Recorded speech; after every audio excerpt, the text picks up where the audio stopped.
a publication called Australian Legal Business, I'd say surely the biggest audience for lawyer tweets is other lawyers. I mean, that community is really like close to each other in Australia. Like they're really in touch with each other, and the gossip around is massive. I mean, sure, other lawyers. Yeah, and it's the same in the United States. Lawyers are always talking with other lawyers there and with the other legal marketing professionals, and there is a community. I guess the question is, how valuable is that for lawyers just to be talking to each other, but it's part of the community they have. Right? What do you think will happen with employment contracts, just generally, once the public and private line goes down? So where do your rights as a citizen, as a consumer, get dovetailed into your role? And how will we be compensated as employees for losing the rights to express ourselves? Okay, anyone you wanted to address that question too? Well, I'm going to pass on all things Australian law after that last episode. I'm not sure that people have ever had the right to express themselves about their employer. If I work for a government department, and obviously the Australian government is one of the biggest advertisers in this country, and that I can no longer express my feelings about any government or any policy because there is a commercial relationship between my employer and that department, how do I, as a citizen, get compensation for that? Well, once again, I don't think you ever had that right. You had the right to private conversation, which you still have. But what you have with social media, as I said, I think there's publication there as well as the conversation. And the publication is what makes it unusual and new that the laws come to terms with. You always had a right, and you still have the right to talk to your friends about things. In South Australia, they've just gone through this, is that all you need to comment on any kind of political debate is your name and your address. And that's all that's required as an Australian citizen to join in the conversation on how this country is run.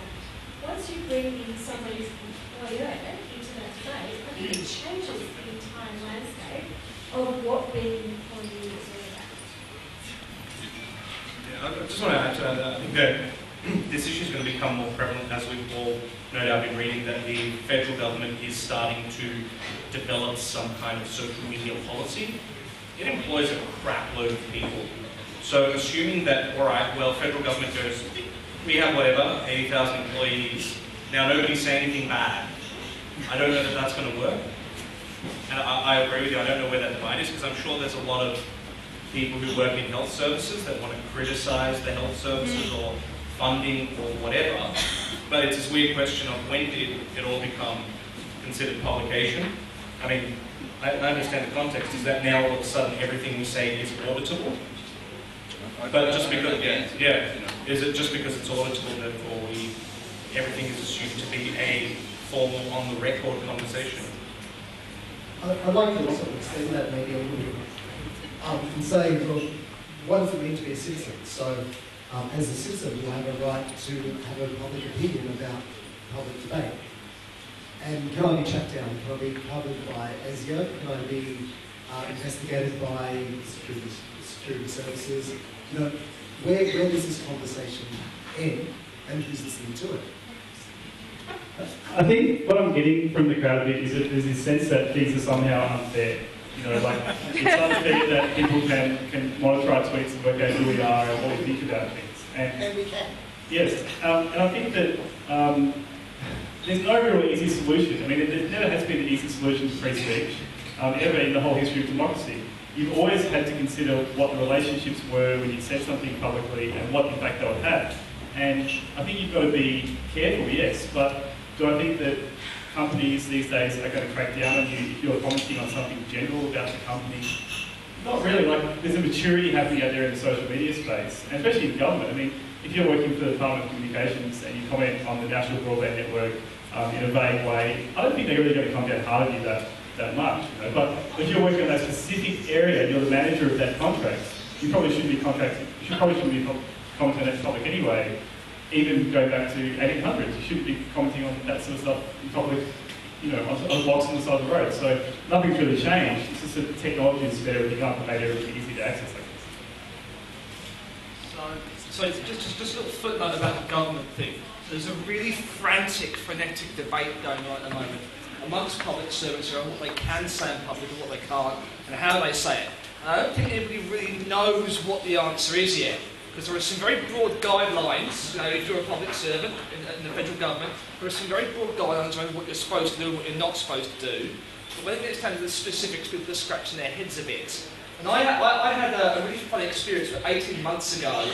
I did a workshop with a bunch of public servants in Canberra who were like middle managers. You know, comms people, information people, IT people. And I gave them a scenario where one of their employees had blogged something nasty about another department that wasn't relevant to their own work, you know, but was about the government. And what interested me was the range of responses I got back. I got everything from sack my employee now, because they've broken the law, to tell the complainant to go fuck themselves. Right? You know, complete spectrum. So I don't think anybody really knows what the answers are yet, and I don't think they're quite set in stone yet. So I think the conversations that happen after this will be very, very interesting. Marry me. I just wanted to ask your opinions on having this conversation. Is it scary people to join social media, such as Twitter? You're not on it now. Are you worried about it? I thought you said you were... Oh, no, I'm on Twitter. I'm on Twitter too much, to be honest.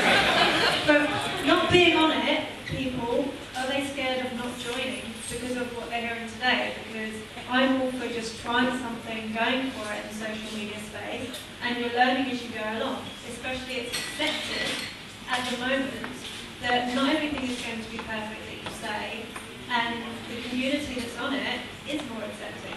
So what do other people think? Is there anyone here that's scared to have a go after all the comments? I think it's important we have these debates, so we keep out the issues and that we are being open with them. But maybe Sam, as the only person in the room not on Twitter, might want to tell us why we're not, Sam. I'm not the slightest bit interested.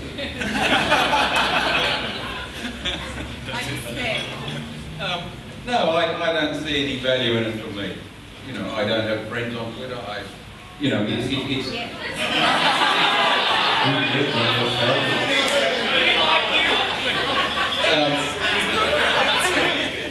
So it's something that has, you know, it's a generational thing, I guess. But you know, I think you're getting a little bit excited about things that really. It's always been that you can't say nasty things about people in public, or that you can't say things about your employers. It's always been. I go back to the Vietnam War days when people in federal, the public service were protesting against the Vietnam War. The government didn't do anything about them at the time, you know. So these things have always been around. And they've always, but you know, if you work for a company and you want to shit for it, you're going to get into trouble. I mean, and why wouldn't you? Actually, Sam, and also in fairness to you, because you're not on Twitter, someone did call you the George Negus of social media. Well, I guess this is more of a question to everyone than a comment, but I mean, how do we feel about the idea that our personal lives have become co-opted by our employers, and that journalists have got the right to do whatever they choose with anything they want to say ever? I mean, personally, I find that a bit difficult, that I no longer have the right to my own individual space. I don't get to express myself online because there's a fear that something may be taken out of context. I'm a bit concerned by that. I don't know, what are your thoughts? Is that why they're paid? But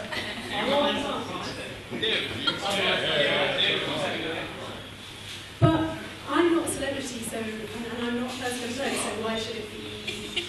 I'm a hairdresser. If people want private, they come to me and talk to us.